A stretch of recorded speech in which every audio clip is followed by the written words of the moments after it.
Mga kaibigan, mayroong mag-asawa na madalas nag-aasaran. Akala mo nag-aaway, pero parang katuwaan na lang nila yon. Minsan, nag-aaway sila. Akala nila away talaga, pero asaran lang. Sabi nung babae, luko-luko. Sagot naman nung lalaki, luka-luka. Sabi nung babae, tarantado. Sagot naman ng lalaki, tarantada.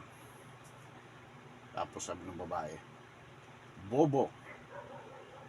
Sabi naman nung lalaki, tanga. Tapos, medyo payat yung lalaki. Sabi ng babae, payatot. Sabi naman nung, sabi ng babae, payatot. Sabi ng lalaki, lumba-lumba, balyena. Nakaisip tong babae ng isa pang pangasar sa kanya. Sabi ng babae, supot.